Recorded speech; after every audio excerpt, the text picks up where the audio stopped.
Mr. Brock, Mr. Hendrickson.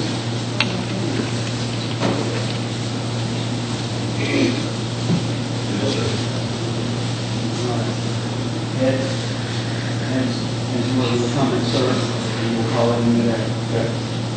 No problem. Ed. With Ed, you'll go first. Thank you. Please take your stand right there.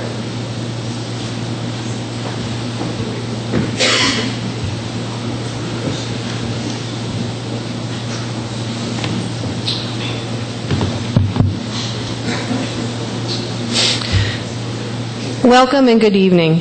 My name is Susan Leo, a member of the Bell County League of Women Voters. This forum is being co-sponsored by the League and the Big 106.3.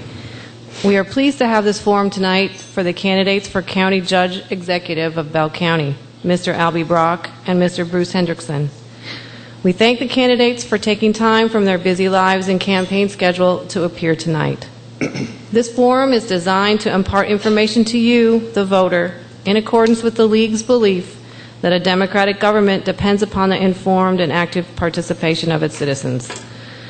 This forum is being streamed live on Hometown TV, Channel 13, on the Big 106.3 social media.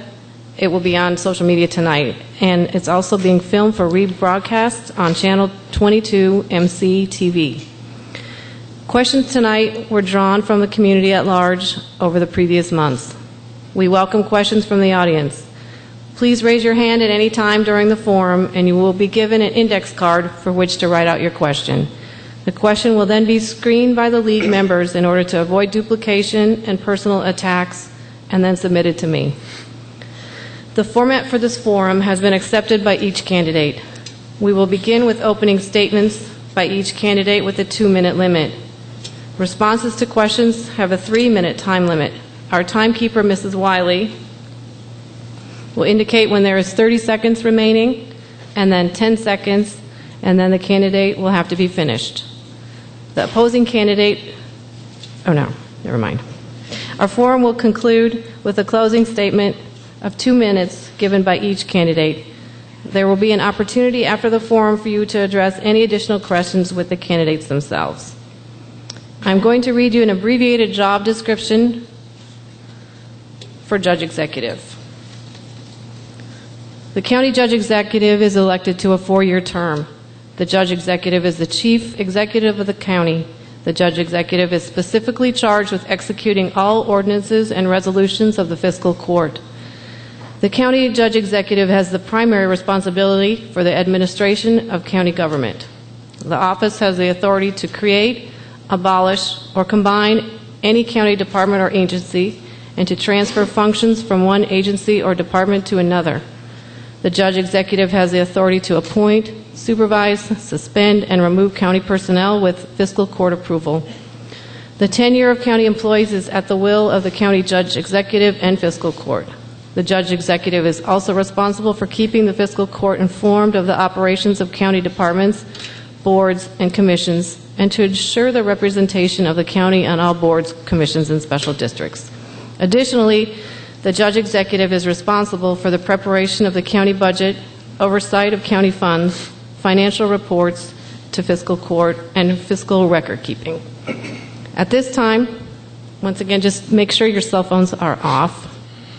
And who did win the coin toss? I did. Okay. We will now have the opening statement by Mr. Brock. Thank you. First, let me say thanks to the League of Women Voters for taking the time to put this thing together. These things take a lot of effort, and we appreciate you all doing that. I know you're paid really, really well for it, but still, we appreciate what you're doing. We appreciate the press, that comes and put these on. One of the biggest problems that we deal with in local government is getting word out. We have the meetings on TV, and they're replayed on 2 different channels, and the newspapers cover them. But no matter how hard a job we do or how well we do it, still a lot of information doesn't get out there. So that's why I appreciate the opportunity to have this forum, because it gives us a chance to set a lot of stuff straight. And I appreciate all of y'all that came out here tonight. You braved a lot of weather and a lot of water to get here, and that really makes me feel good when I look out here and I see a full crowd here That means you care about what's going on and you're trying to make a good decision on who you choose to lead, this county moving forward. And I'm not going to try to thank all my family like I did last time because I left my brother out, and he's reminded me of that. So I'm the one I'm going to thank tonight for being here is my brother. Where you at, Eric? Thank you for being here. But I've got a lot of family here, and I want to thank my wife too. I better do that, but thank you.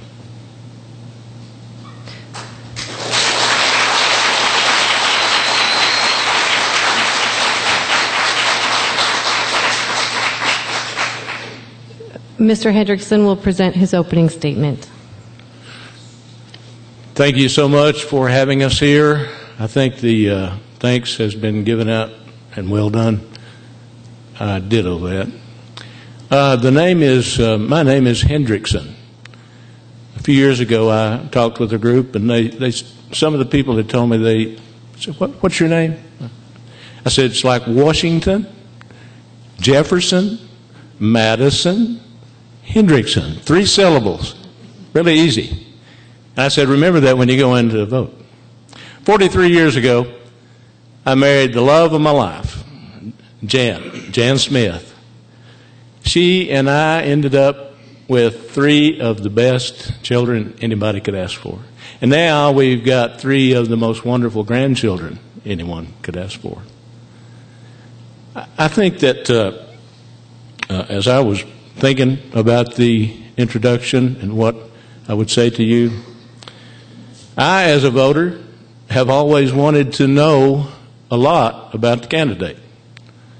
I never did go with that, however your party goes, straight ticket.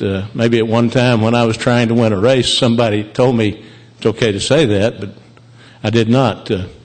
Anyway, I wanted to let you know that I've been a high school teacher for 35 years, college teacher for 18 years, 53 years of educational experience, and not one time ever taken before a board of education or a college administrator. Not one time. I'm proud of that.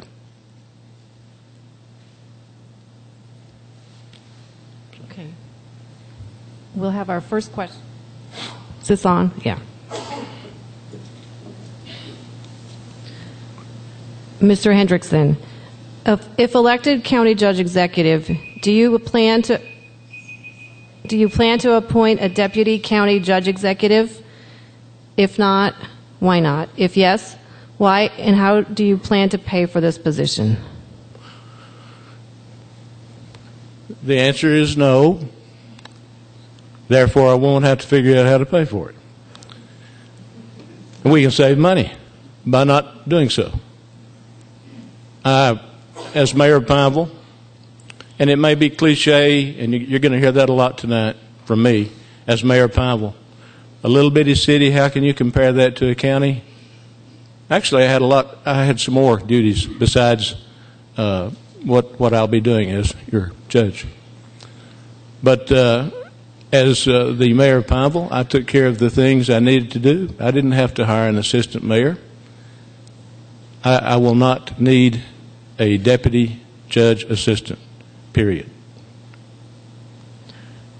Same question, Mr. Brock. If elected county judge executive, do you plan to appoint a deputy county judge executive? If not, why not? If yes, why? And how do you plan to pay for this position? All right, first off, it's obvious that I have done that in the past, so to say that I wouldn't do it in the future, that would not be appropriate. Now, I think much is made of the title of deputy judge. We're operating a $22 million budget now in county government. When I took office in 2008, the county budget was $14 million. So we've increased what's taking place here, by almost, 8-9 million. So the more that you do, the more money that you bring in, the more is required, the more help is required. Presently, my staff inside my office consists of myself and Clara Miracle. And over the course of the last 8 years, we've been very aggressive in receiving state funds and federal funds. That fundage requires a lot of attention in the way of documentation. If you don't cross your T's and you don't dot your I's, then you can't apply for those monies in the future. So, yes, I will retain help for the county judge's office as I see fit in order to continue to grow this county. Now, only time I hear anything about the deputy issue is during election time. No one said anything about it when it happened. And I'd be remiss if I didn't remind you that Kurt Hoskins, who we'll all agree was probably the best county judge this county's ever seen. And he had a deputy judge the entire 13 years that he was county judge. So it's not like it's an anomaly or something new. Of the 120 counties in the state, over 70 of them have deputy judges. Counties much smaller budgets have them. So, again, I would do that. And as far as how to pay for it, we have a $5.5 million payroll annually. So $40,000 salary for a deputy judge against $5.5 million. I think we're, chasing a gnat with a cannon here.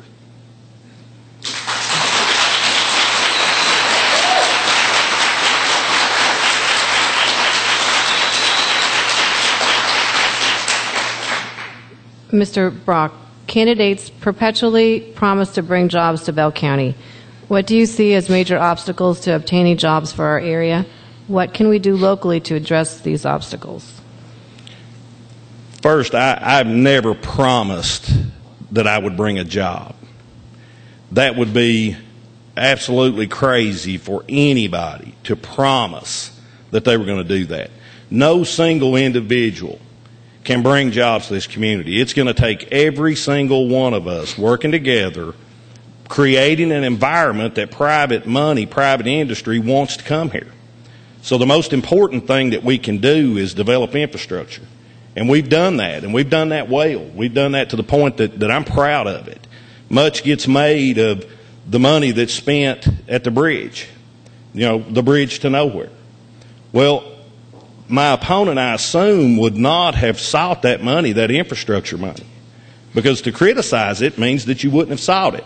I will continue to seek money from outside this county to improve our infrastructure so we create an environment that is attractive to business, because if you don't think it's competitive, then you don't understand this job creation issue, because it's very competitive what we're trying to do.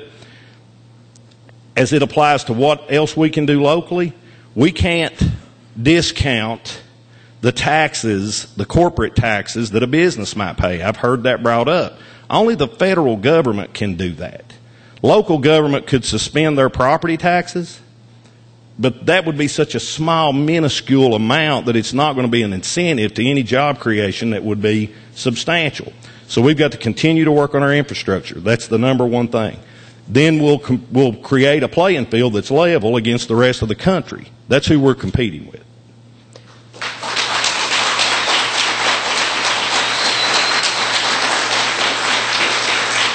Mr. Hendrickson, candidates perpetually promise to bring jobs to Bell County. What do you see as the major obstacle to obtaining jobs for our area? What can we do locally to address these obstacles? Well, as I have done in the city of Pineville before, I will lobby as much as I can, drive back and forth to Frankfort whenever I can, whenever I'm needed, go see whoever I need to see, let them know that we are ready for someone to come in here and create some jobs for this county. I'm like a lot of people that gets a little fed up with all the negative publicity that Bell County gets. It's time to make a change on that. A lot of people would say, who wants to come here when they talk about our people being so downtrodden, and we know a lot of the people are having drug problems, but that's true throughout the United States. It just so happens that we are in the area of Appalachia where we get picked on with the coal business. In other states like Illinois, I know the EPA, I've seen the papers. The EPA they're not as strict in other places. They're just tearing us apart. So back to the point, I'll do anything that I am capable of doing to seek jobs for this county. And I know that I will be able to succeed on that in less than 4 years. I would hold myself to that, and I would ask you to hold me to that. If I were to trying not to make this an attack, I'm trying to say to the public that 8 years is too long. How long are we going to wait? 12? Maybe another term? We've got to do it now.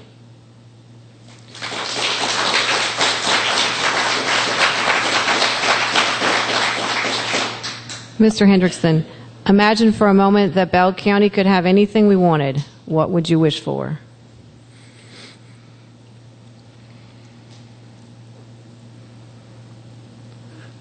I would like to see a increase in tourism, and people stop me right there. They say, Bruce, you cannot run an economy on tourism. I've never said that. But I guarantee you that if we had a Pigeon Forge here, number 2, whatever you want to call it, people would start wanting to come to Bell County and not be leery of Bell County for such as what I've said in the last statement. I'm tired of Bell County getting the negative publicity. It's time to get positive publicity and make people want to come here. I'm telling you what, I was just a 12-year-old kid when I went to Pigeon Forge with my family, and I saw what it was like then, a little old motel on the side of the road and a restaurant. And now you've seen what it's like. And things like that don't turn people away. We've got the Cumberland Gap, the only city in the United States built in a crater, and 2 things people don't even know about. Most of my own family don't even know about it. I have to teach them. The Cumberland Ford and the Narrows. As you said at the red light at the bridge, the 119 bridge, you're sitting in the Narrows, the second gap, called the Water Gap. Now, I'll get hit on by my friends and supporters for speaking too long on tourism, but if you make Bell County a place people want to come to, then you're going to bring in more and more things.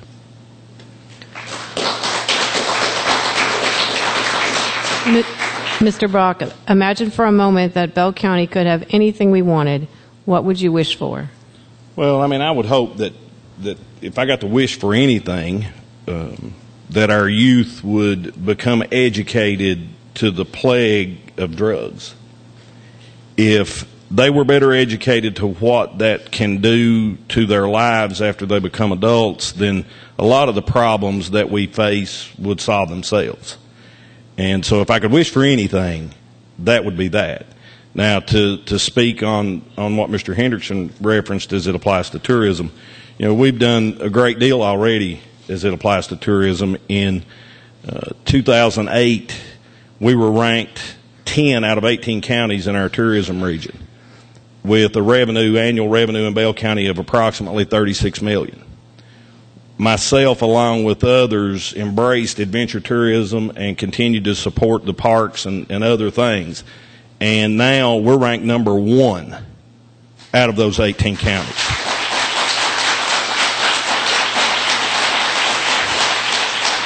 With an annual revenue of $44 million per year. So when we speak to tourism, we're already doing a great deal along that line. And tourism's a lot like high blood pressure. You don't know you got it.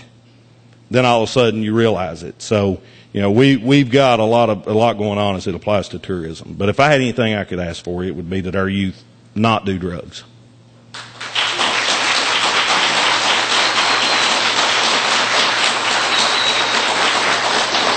Mr. Brock, please share your plans for providing additional services and opportunities for our youth and our senior citizens.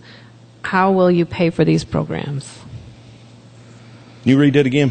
Yep. Please share your plans for providing additional services and opportunities for our youth and our senior citizens. How will you pay for these programs? The first part of that, presently something we've done over the course of the last 8 years is establish community parks. We've built one in RJ. We've built one in Brownies Creek. We're presently building one now in around the fairgrounds, which will be something that everybody in this entire county can be proud of and that they'll be able to utilize. I'm not going to get into all the facilities and all the things that we'll have, but those things are geared at those youth and the elderly to a degree. I remember as a boy we spent countless hours on basketball courts all over this county. We would play at Old Long Jack School. We would play down here in Pineville. We would play at Right Fork, and just traveled around looking for a place. And when I first took office, I realized that these facilities aren't there anymore when they closed the elementary schools. That took away those playgrounds. So we've worked real hard toward doing that, and we paid for those things with cold severance. You have no debt. You as a taxpayer. This project at the fairgrounds, when complete, will be approximately $300,000, and all of that will be paid for. We've set that money aside over the course of the last few years, specific for that. We've got some fantastic senior citizen centers here. Redbird, the one in Pineville, several in Middlesboro, and we've supported those in the past with cold severance. That's getting more difficult to do because cold severance, as everyone knows, is a shrinking fund. But fortunately, we don't have any debt that we've got to service with it, so we'll be in better shape than some of our neighbors. But we're going to continue to work on those community parks. The Blackmont community's next. If reelected, and we get as soon as we get the fairgrounds done, we're going to try to find a piece of property in Blackmont to do that. Thank you. Mr. Hendrickson, please share your plans for providing additional services and opportunities for our youth and our senior citizens. How will you pay for these programs? I won't have to pay for them. I'm an educator. I'm a retired educator. I know now at my age, I know hundreds of retired educators, doctors, pharmacists, civic leaders that would be glad to come in and volunteer 2 hours of their time a week, 30 minutes of their time a week, in knowing that they're helping us try to fight the scourge of problems we have out there, trying to keep our kids from maybe spending too much time on the street. Have them come in here to this place and work with people with drama and theatrics. I may be an old football coach, but I love opera, and I love arts and sciences. And I know people that care. And I've worked with so many people that have already called me and confirmed that they would be glad to help with young people and or older people. As has been said, we've got some nice senior citizens places. And I'm proud to say again, after being mayor of Pineville, one of those situations when I took over had been argued and argued about. Nobody could agree. Why, I don't know. It took me 1 year, and we had a senior citizens agreement. And they took, we bought that building from the Pineville School. A lot of people don't know this. The Pineville School would never have been able to pursue their new gym that sits down there now if it had not been for my work and my city council's work on getting that senior citizens agreement made. And I say again, there's no sense in any politician or any group of people being belligerent and stubborn for whatever reason. It always blew me away. Just get it done. Do it. That's what I'll do for you.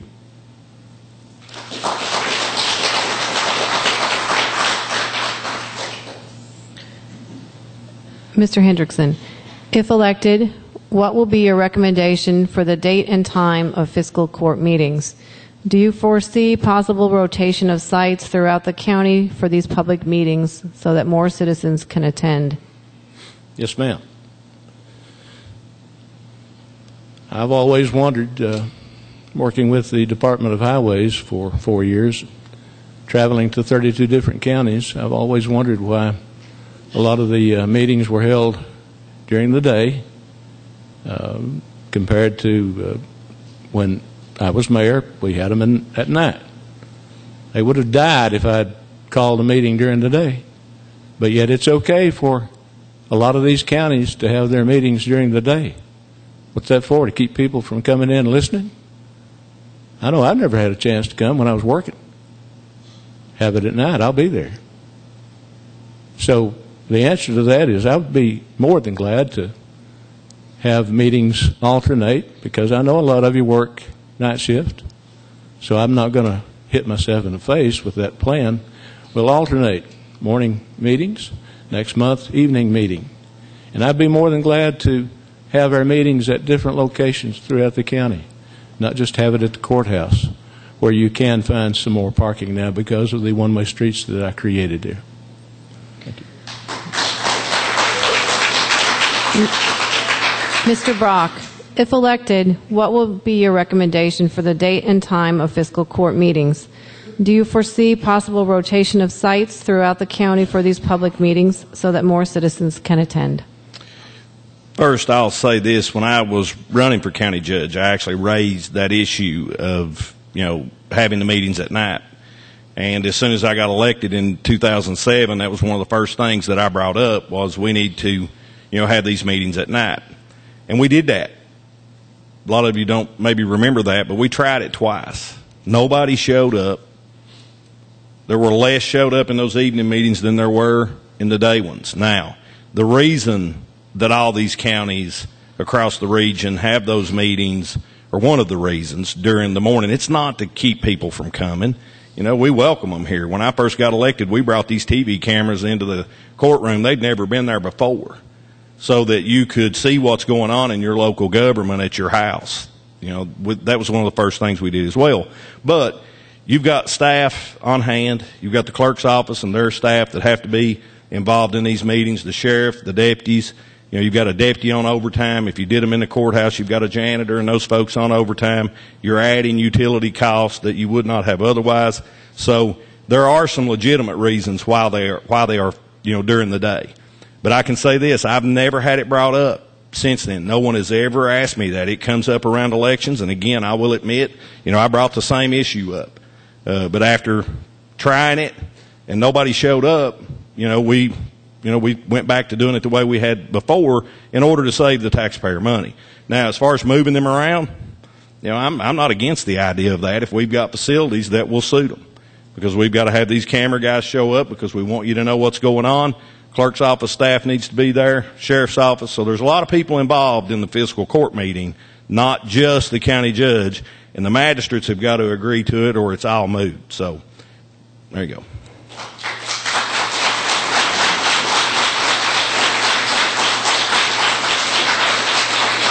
Mr. Brock, given that Pineville and Middlesboro have Main Street programs to revitalize their downtowns, how do you plan to support and work with them? Read that one more time. Given that Pineville and Middlesboro have Main Street programs to revitalize their downtowns, how do you plan to support and work with them? Okay, first off, we are supporting and working with them. Some of you may have attended the summits that we had several years ago, and we're in the process of working through those bullet points that came from that, and one of the things that was at the top of the list was revitalize these downtowns. So myself and the magistrates that make up the fiscal court made a $20,000 co-severance commitment to both Pineville and Middlesboro Main Street programs. That got them off the ground, and they're doing fantastic work right now. We just recently worked with Middlesboro's downtown group on a grant through ARC, through the Center for Rural Development, to help them get some funds. We basically co-signed on that grant so that they could get it. And so we're already working with them, and while you bring it up, we all need to do better about supporting those Main Street groups. They are key to revitalizing our downtowns. And, I know Mr. Hendrickson, I don't mean to sound negative here, but I guess I need to. That was something that he neglected when he was mayor. Back during that time frame, the Main Street programs in London and Corbin and even Barberville were receiving hundreds of thousands of dollars in monies. And that was neglected, or we could have gotten that here. Now those monies have dried up, and they basically said you had your chance to jumpstart them, now you're on your own. So we're kind of playing catch up, in Pineville and Middlesboro to some of those other ones because we neglected not to get involved quicker.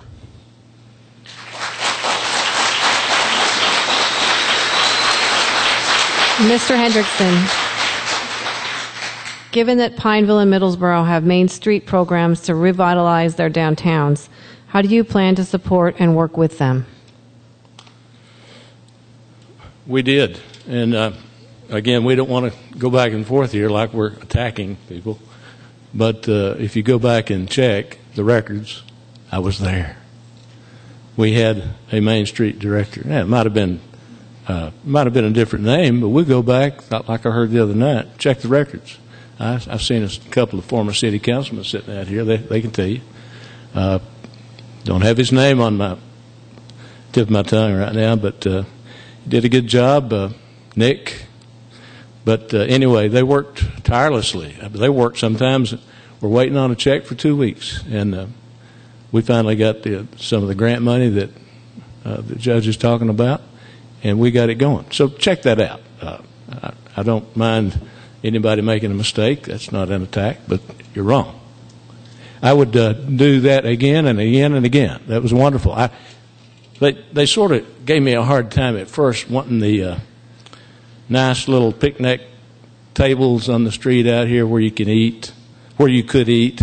I wanted it set up like the special little street in Frankfort out there. Don't remember the name of that street.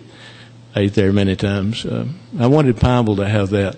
I could just see and envision the flowers and little planters out there and making it so pretty for everybody to want to come down and get a plate and go outside and eat. So check the records on that, Judge. We had it. Thank you. Mr. Hendrickson, what is your evaluation of the working relationships between the governments of the cities of Pineville and Middlesboro and of Bell County, and how could you improve them? Well, I'll sound like a broken record. I keep deferring back to my tenure as mayor. What can sometimes, if the only answer you give is what it is, here it is. When I took over in Pineville, the only example I can use, what I've done in my life. When I took over in Pineville, the Pineville Fire Department was not looked upon very well by Middlesboro's fire department nor Bell County's fire department. Now that doesn't, not throwing stones here, but that there were some problems about some lawsuit. I think Middlesboro Fire Department was upset because someone had given testimony about whether or not someone did or did not do the right thing. Anyway, to show again my experience and my abilities to get along with people, as soon as I went in as mayor, we mended the fences with Middlesboro and Pineville and Bell County. We even had meetings with all the leaders of the fire departments. We made sure everybody was happy and not being picked on by anybody. I would do the same thing after being elected Bell County Judge Executive. I would use my ability, my proven ability, to cooperate in any way. Thank you. Mr. Brock, what is your evaluation of the working relationships between the governments of the cities of Pineville and Middlesboro and of Bell County? How could you improve them? Well, first off, let me say they're excellent now. We, back in 2009, when we were doing our summits, one of the things that we did was myself, the mayor of Pineville, the mayor of Middlesboro, and all of their councils sat down in a room together, and the fiscal court at the Civic Center in Middlesboro, and we all convened a meeting, signed a joint resolution to cooperate and work with each other under the understanding that we're in competition with the world and we can't afford to be in competition with each other. Now, since then, we've had multiple opportunities that we've worked together, especially during, times of storms and things of that nature. When the flood occurred in 2010 in Middlesboro, I basically dispatched the entire road department under the charge of Mayor Kelly so that he could go about the business of helping get that town cleaned up. We've worked with the mayor of Pineville on multiple occasions. So our relationships are great now. We have no problem getting in a room together. I think if you'll remember, we had an issue back with the Tourism Commission, and you saw myself and both mayors in front of a camera working together to resolve that issue. I just recently signed a proclamation jointly with Mayor Kelly. I think I have a proclamation to sign here in the next couple of days with Mayor Rader. So we have no problem getting in a room together. And regardless of who may be the mayor of Pineville or the mayor of Millsboro, we're going to get along because we have to. It's not something that we get to choose anymore. The Yellow Jacket, the Wildcat, Mountain Lion thing, we've got to let that go and save it for the football field. We can't let it work over and spill over into our community development.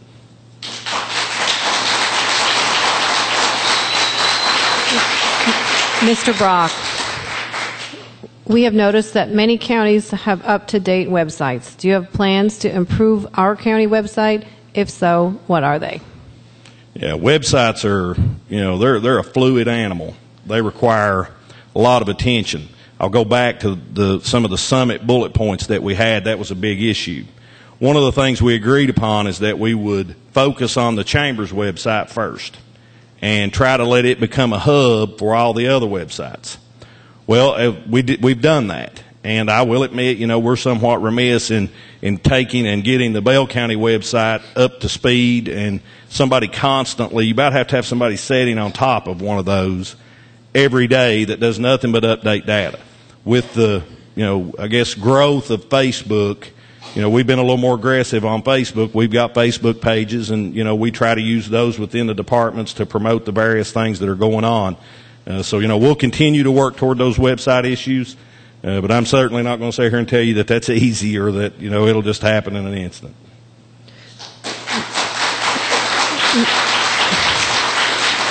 Mr. Hendrickson, we have noticed that many counties have up-to-date websites. Do you have plans to improve our county website? If so, what are they?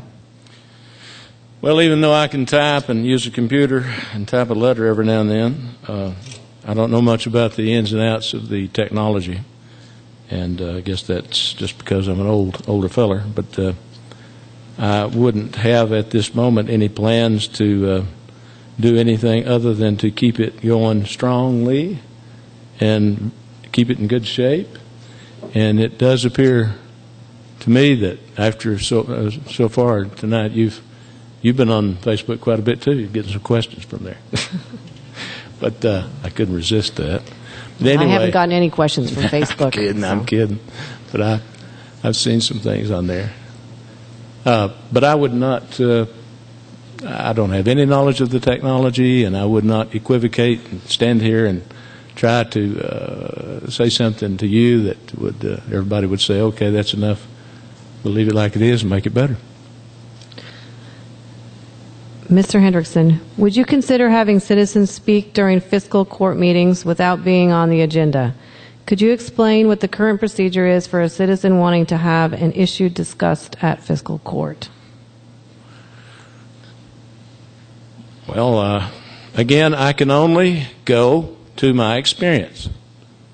Now, when we had meetings during my tenure as mayor, I would open the meeting with an agenda, and then I would rotate it around the room to each councilman and hear what they had to say. And after they were allowed to speak and say what they wanted to say and represent the people they're supposed to represent, then any visitors, and after we had any voting to be done, we actually voted on it. But after we got things like that done, if there were visitors, I gladly accepted anything they wanted to say or ask of the council or myself, and I would gladly do that with the fiscal court meetings. Yes, I would. Thank you. Mr. Brock, would you consider having citizens speak during fiscal court meetings without being on the agenda? Could you explain what the current procedure is for a citizen wanting to have an issue discussed at fiscal court? Well, first, it's the premise of that question is false. Presently, anyone can speak at any fiscal court meeting during audience participation on any item that's placed on the agenda. So when you ask the question, you're asking it as if it's not happening when it already is happening. So anyone can speak. Now, will we, myself and the magistrates, allow the fiscal court meetings to become a circus for folks to just come in there and stand up and start going on about anything and just rattling on about whatever they've got on their mind that day? No, it has to be specific to an item on that agenda. That's what we're there for, is to conduct county business. We're not there to have a Jerry Springer show or to, just let people carry on about anything they want to. So, yes, citizens can speak. Presently, during audience participation, we do that first. That's the first item after we approve the minutes, is audience participation. And if you watch the meetings on TV, you have never seen me tell one soul that they can't talk about an item that's on that agenda. So Okay. I hope that answers your question. And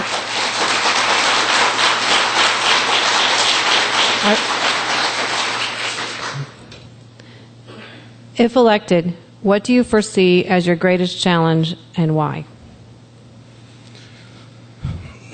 Our greatest challenge at this point, well, that's a hard question. That'd be hard to answer in 3 minutes. We've got a lot of challenges right now. Our primary challenge is the obvious attack of the Environmental Protection Agency and the Obama administration on our coal fields. That's happening across this entire region. That affects us at every level. It affects our school systems as it applies to our kids and the monies that come in. It affects local government in the way of coal severance funds. It affects all those groups that we've been able to support in the past in the way of coal severance funds. So, the attack right now on the coal industry is paramount. That being number one. Number two, and it's kind of tied with number one, it's obvious that, we're not unlike other counties. We tend to focus on our drug problem. But, drugs are in every single county in this state. And they're a problem everywhere. And I know that there are several groups and agencies that are aggressively fighting the drug issue. We've got to get more toward rehabilitation and less, focused on incarceration. But that's not something that the county judge's office can do. I'm answering this question based on the way you ask it, is what I believe to be our biggest problems, not necessarily what the county judge's office can do about them, because we can support our sheriff's department and local law enforcement to help fight the drug problem. We can encourage our state and federal legislators to put more money toward, rehabilitation, versus incarceration, but we can't control those things. So, those are the two, biggest issues that we've got to deal with. Thank you.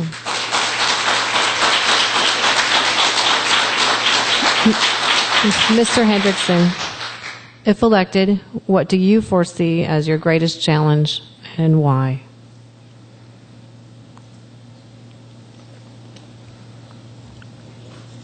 The greatest challenge I would have would be to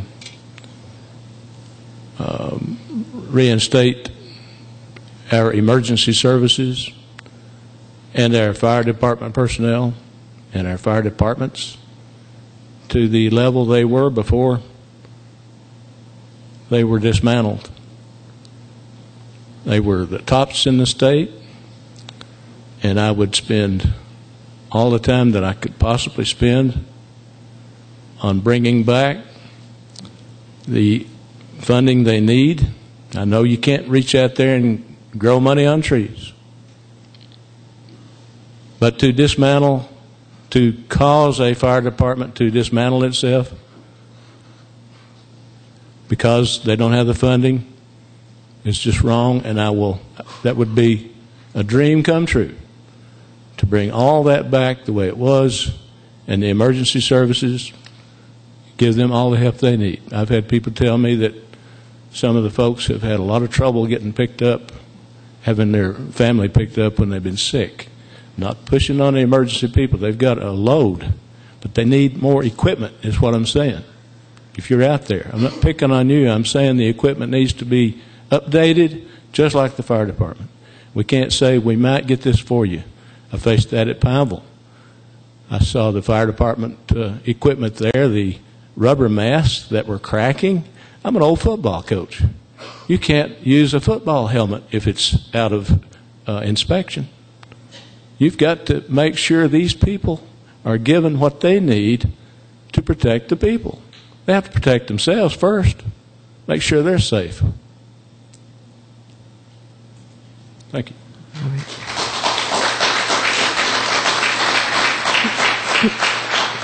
Mr. Hendrickson, if elected, will you be proactive in advertising possible employment opportunities and contract awards? And where would you advertise the jobs and bidding opportunities? That's another good one.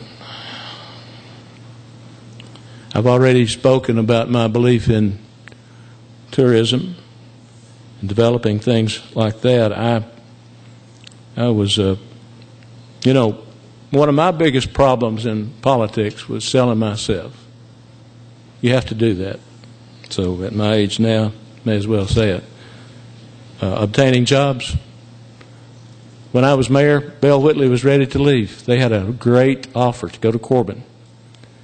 And I kept them here. All they needed was a little help, a little push. Would the jobs had been lost? Would they have been lost? No. The people working there would have had to have driven to Corbin. But we kept that building and that business here to help Pineville and Bell County maintain. Now, again, I know I'm ranting and raving about my past experiences, but what else can you do?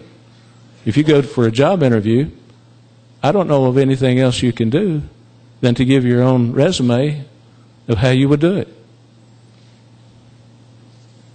Thank you. Thank you. Mr. Brock, if elected, will you be proactive in advertising possible employment opportunities and contract awards? If so, how and where will you advertise the jobs and bidding opportunities? Well, I want to respond to the question that he answered, but I'm going to respond to the one that you asked me. Number one, as it applies to employment, I'm assuming that you're talking about county jobs? Yes. Yeah.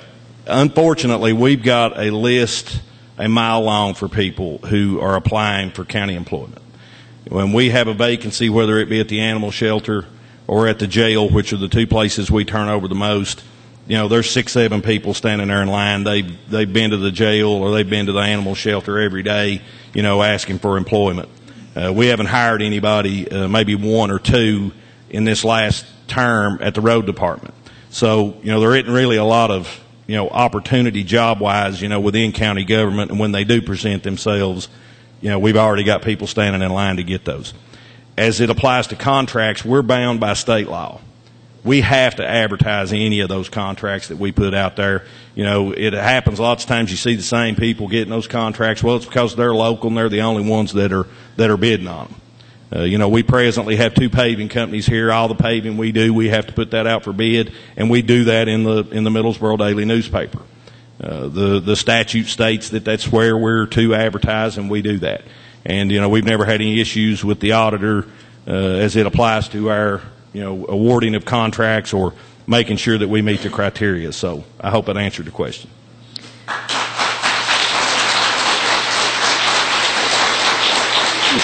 Mr. Brock, are you in favor of a land use plan for Bell County? If so, how would you proceed? If not, please give your reasons. Land use, as in zoning? I guess zoning.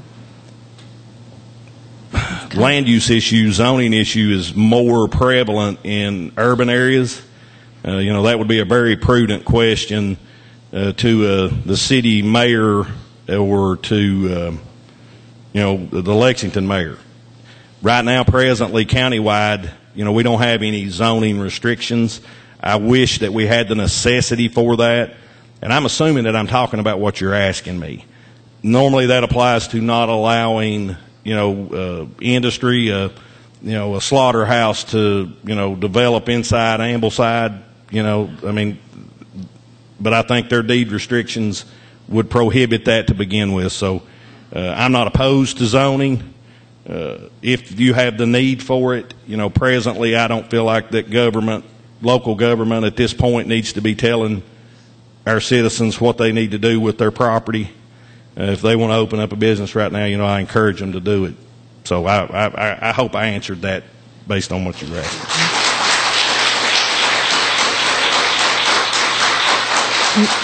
Mr. Hendrickson, are you in favor of a land use plan for Bell County? If Are we so, under? Yeah. I'm go sorry, ahead. I don't know the question. Are we understanding the question? Are you talking about like a lease? It's about zoning, really. If the county needs it, these questions are from the community too. So, it's about zoning. Do you think the county needs any kind of zoning? Well, I know that if you cross the border into Tennessee, well, if you go sit in Middlesboro, or sit, if you're in your car, and watch the traffic from 6:30 to 7:30, it's amazing how people are traveling across that border to go to work. And I'm going to associate this. And at about 5:30, 6:30, you can't hardly pull out on the road there at the junction because of the traffic coming through. If it weren't for the red lights, you'd never get through.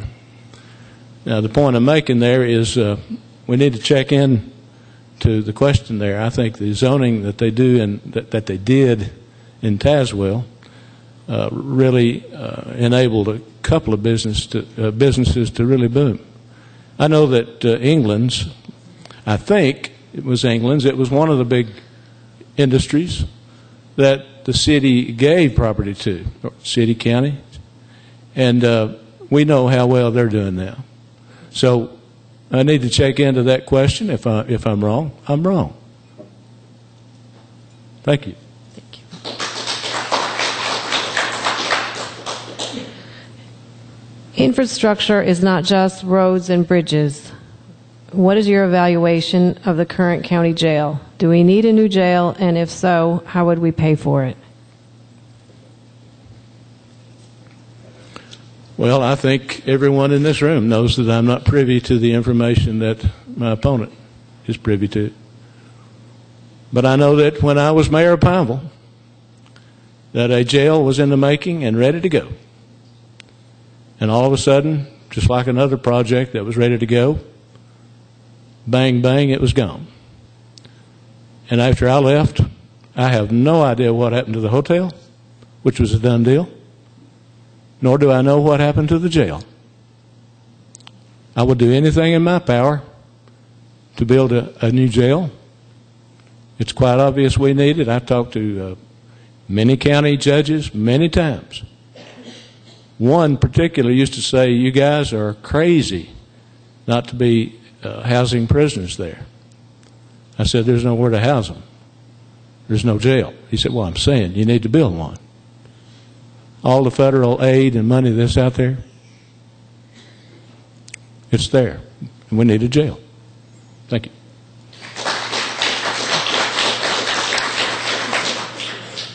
Mr. Brock, infrastructure is not just roads and bridges. What is your evaluation of the current county jail? Do we need a new jail, and if so, how would we pay for it? Okay, first off, number one, we can't afford a new jail. I'll say that right out the gate. Number two, if you talk to a county judge that's got a new jail anywhere in this state right now, he'll tell you, whatever you do, don't build a new jail because it's bankrupting them. There's lots of counties that are struggling to make their debt service with a new jail. Thirdly, there's no federal grants for jails. There's no such thing. Okay?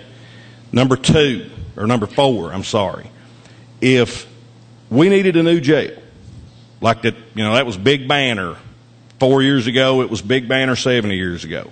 We're 8 years later. We still got the same jail. We're still in control of our own destiny budget-wise. We don't have debt to service on that jail. It's housing our inmates.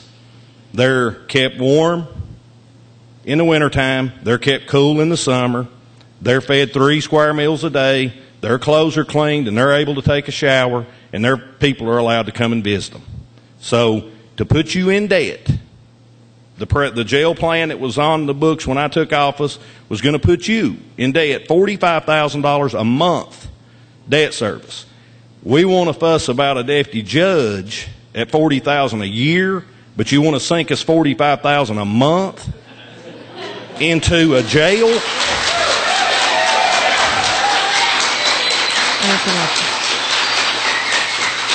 If we needed that jail, the state would tell us, you need a new jail.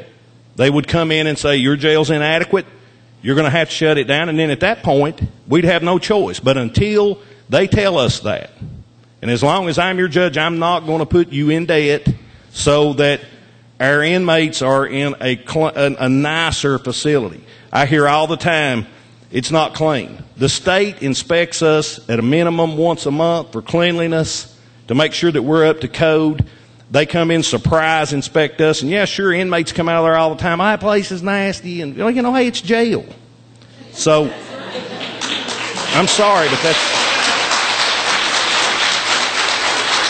Mr. Brock, do you have a plan to get actively involved in attracting more tourism, both historical and adventure tourism, to our area? Well, there again, we are actively involved in tourism. I gave those statistics earlier. I'm going to repeat them because they're worthy to be repeated. When I took office in 2007, we were ranked 10th out of 18 counties for tourism in the region in which we are tracked in. Now we're number 1. So we're actively involved in tourism now. Adventure tourism is something that we, and I say we, it's not just me, there are a lot of people involved in this, have started, and many of you may approve or disapprove of adventure tourism. You may approve or disapprove of the events and things that we do on the mountain, but they are bringing tourists to this area. The numbers show that.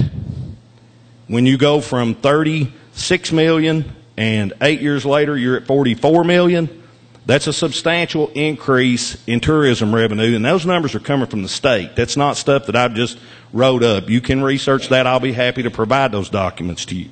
So we are involved. Our historical tourism, we've tried to help the Historical Society in Middlesboro whenever they've asked for help. I know they've done grand things in that museum. We're constantly working now with the tourism board. That issue's been corrected. They're working better with each other. So, we're on the move as it applies to tourism.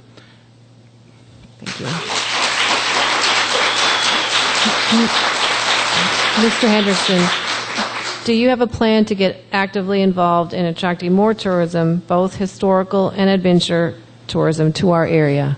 Well, yeah, you're talking my game now. That's what I've been after for a long time. Now, I know that the figures sound good, but Cumberland Gap is what's bringing in most of that now. When I've traveled around, not just in Kentucky, but other states, I don't see any kind of advertisements about coming to Bell County and seeing what we offer. I see a lot about Norris Lake in Tennessee and other places like that, but we've got to promote it, and I'm glad the figures are there. I've not seen them. I'm not privy to that. I'm sure I'll be told all you have to do is read the newspaper. Well, I'm not sure about that, but I do know one thing, that tourism can be a thing that we can build on. It will not run an economy, but it will bring in good people. It will generate interest, and we've got to promote it. We've got to get it out there to the world, not just to the other states, to the world, that we've got this magic here. When I talk about the Cumberland Ford, I can't help but remember Dr. Clark, Thomas Clark, historian laureate of Kentucky. He lived to be 101 years old. He told me one night, he said, who's gonna know this is true? But it chilled my heart. He told me one night when we were standing in a corner, just he and I, he said, Bruce, he said, the Cumberland Gap, in addition to the Cumberland Ford and the Water Gap, the Narrows, he said those three geological structures are third only in historical significance to Boston Harbor and Plymouth Rock. Now that chilled me to think that my own home county had these things. People go to the Little Bighorn to gaze at an open field. 450,000 visitors a year go to look. A very important event happened, but they go to look at a big field. We've got at the Cumberland Ford a history, a living history, still there. It's been there for millions of years, from the earliest creatures to early pioneers to armies and to early automobiles before they built the roads. Thank you. Are there additional audience questions?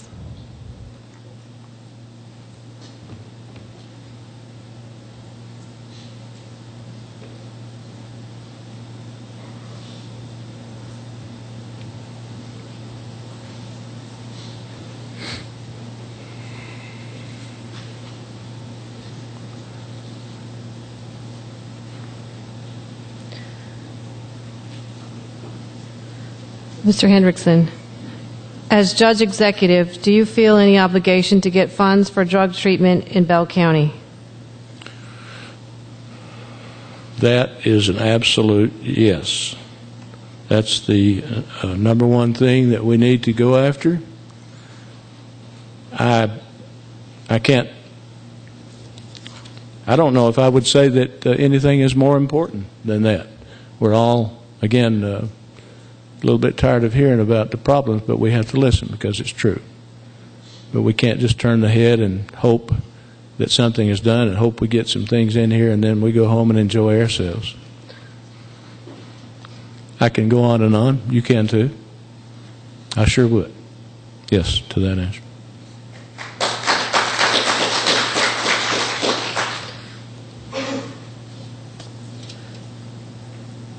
Mr. Brock, as judge executive, do you feel any obligation to get funds for drug treatment in Bell County?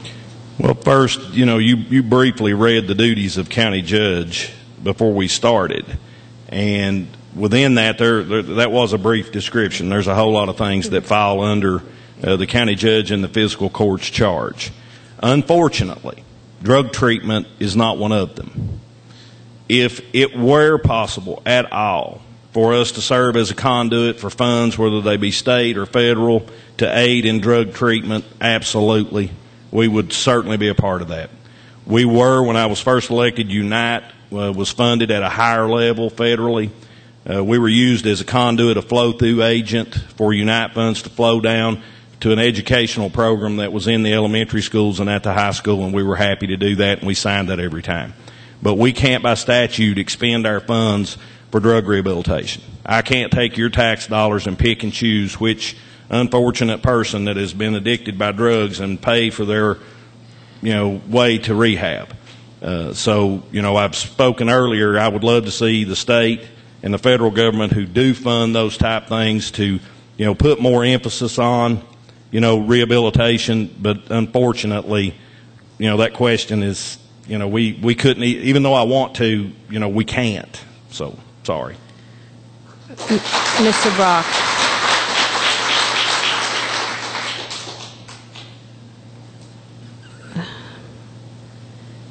Ms. says, I would like to know both candidates' opinion on veterans being able to publicly express their political opinions. Is that to me? Mm-hmm. I can't even believe it's a question. Our veterans have served, whether they were in battle or not. I had a conversation with a veteran the other day when I was at City Hall in Middlesboro, and, he made the statement to me. He said, well, I didn't, see any combat. And my response to him was, it doesn't matter. He put his life in danger and sacrificed his time from his family just in training. There's nothing that I've ever done in my entire life as dangerous as what any of our veterans have went through just simply training to go to war. So, yeah, I give them wide berth when it comes to expressing their opinion, and I don't always agree with it. But if anybody's earned to have wide berth with giving their opinion, it's the veterans of the United States service.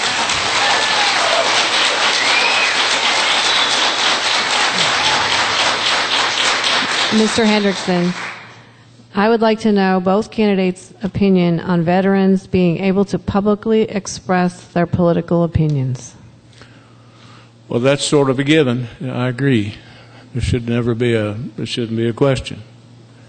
And to be quite honest with you, with the friends I have with me tonight, I've never been told they cannot express themselves. Would you reread that? I would like to know both candidates' opinion on veterans being able to publicly express their political opinions. I'll be honest with you. I did not know they were not allowed to do that. That's a shame. They should be allowed to express their opinions anytime, anywhere.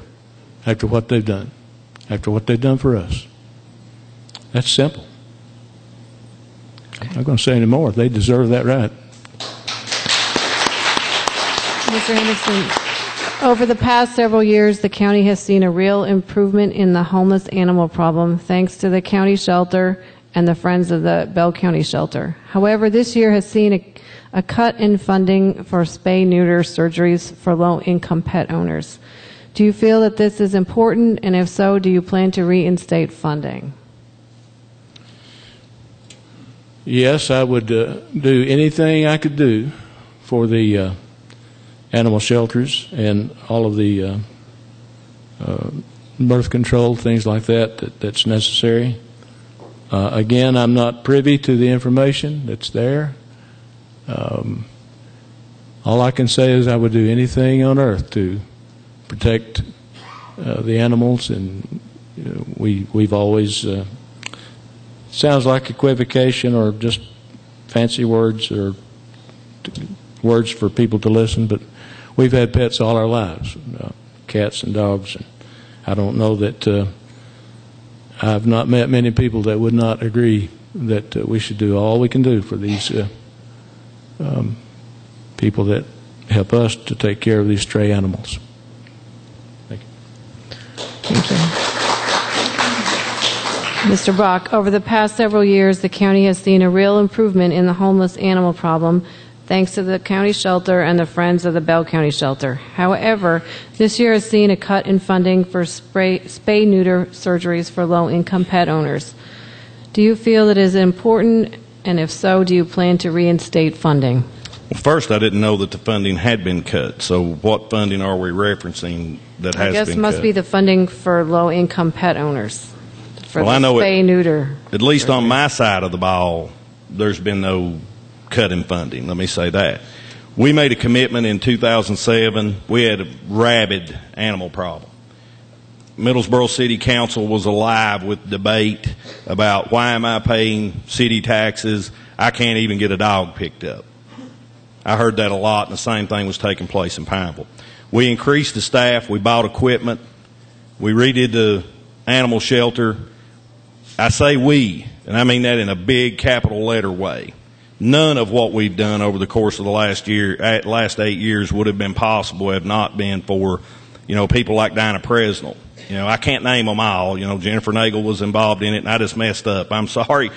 All of you that are involved in Friends of the Shelter, let me say I thank you wholeheartedly for what you do for this community and how you help us in county government deal with the animal problem. So I guess if there's been a cut in funding, I'm unaware of it. And yes, we would try to help them restore whatever funding is being referenced because it is a major problem, and we've all collectively fought too hard to get it under control to let it go back to the way it was. So certainly yes. Mr. Brock, what plan do you have to bring good jobs to Bell County, not minimum wage jobs?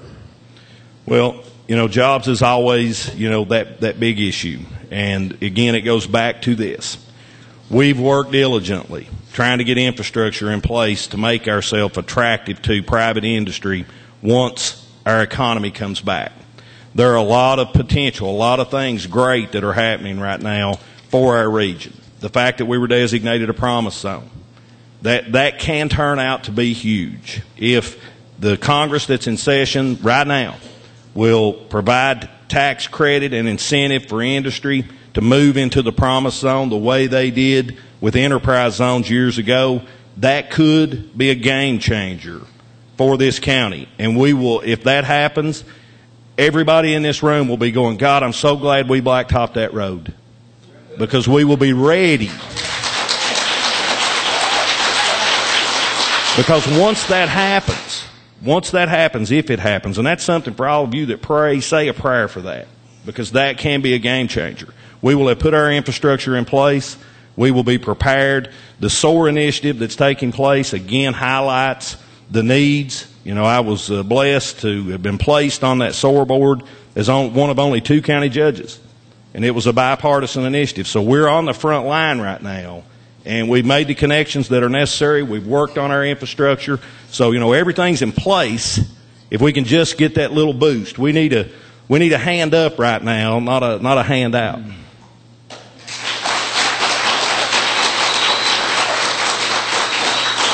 Mr. Hendrickson, what plan do you have to bring good jobs to Bell County, not minimum wage jobs?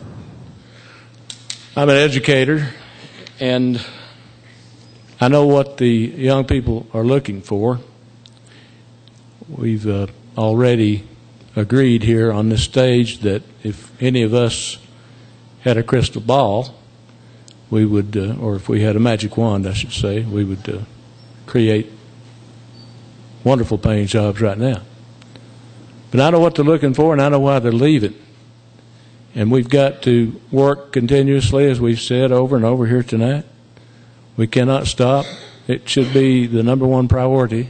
I think safety's up there with the probably 1 and 2 priorities, but we've got to get jobs in here. And I would work continuously, tirelessly, as I did, as mayor of Pineville, to do whatever we can do to bring jobs to this area. We've covered that once or twice already, I believe. I'm not the type to keep on talking and equivocating. I think that's quite clear. We need jobs. We're going to go after them every chance we get. Thank you. Thank you. Mr. Hendrickson, do you believe TV, radio, and newspaper coverage are important in informing the public about public meetings? About public meetings? Mm-hmm. Yes.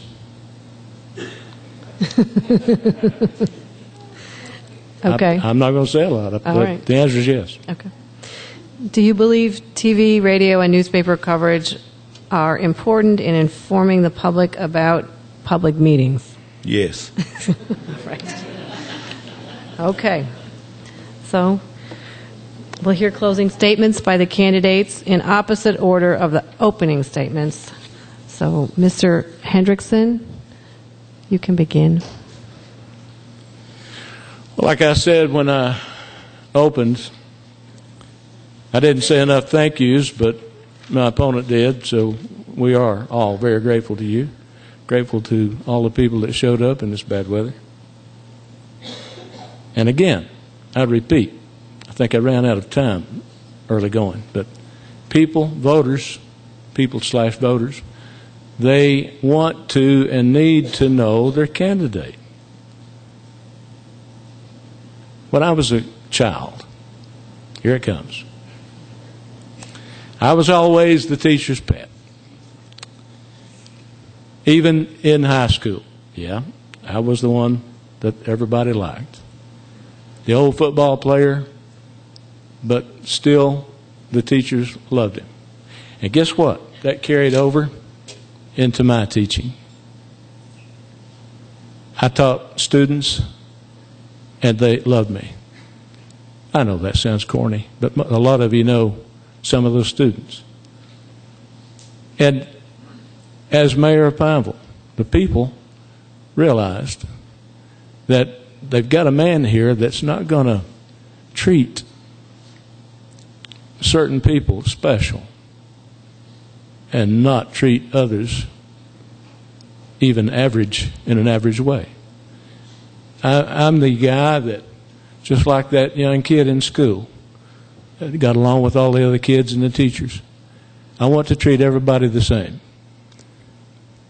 I cannot tolerate not being fair to everyone. I learned 2 words long ago: fair and reasonable. Fair and reasonable. Vote for me November 4th. Thank you.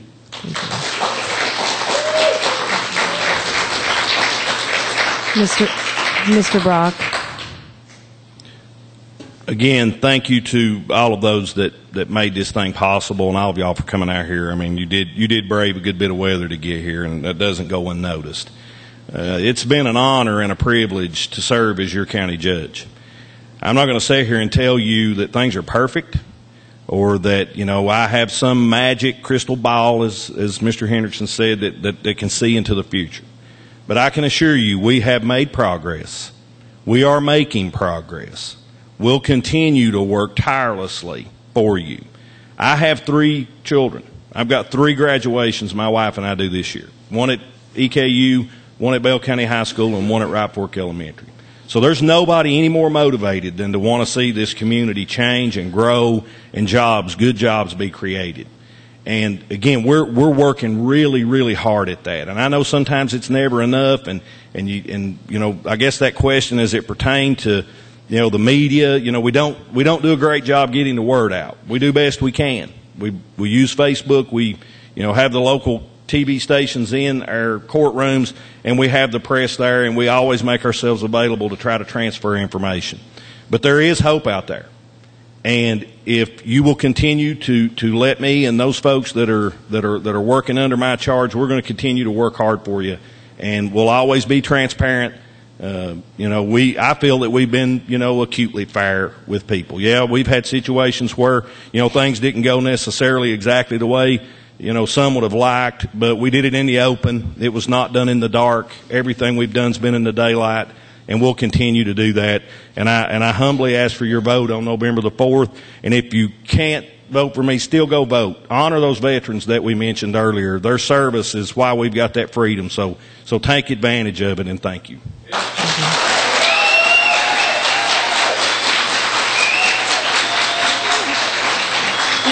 We respect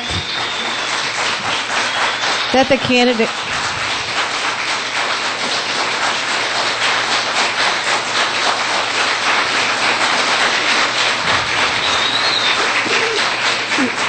We respect that the candidates were willing to stand before the public and state their positions on the issues that concern Bell County citizens.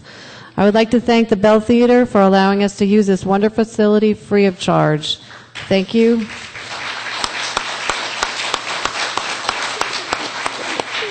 Thank you to Brian O'Brien for organizing and promoting the forum. A big thank you to the local media, Channel 13 and MCTV 22, who have all contributed to the success of this forum. Most of all, we want to thank the voters. We hope that the information that you have gained tonight will aid you in making your choice when you vote on Tuesday, November 4th. In order for democracy to work, you must vote. Remember, your vote is your voice. And please join us next Thursday, October 23rd at 7 o'clock for the County Clerk Forum. It will be held at the Middlesboro Civic Center on 30th Street. Thank you and good night.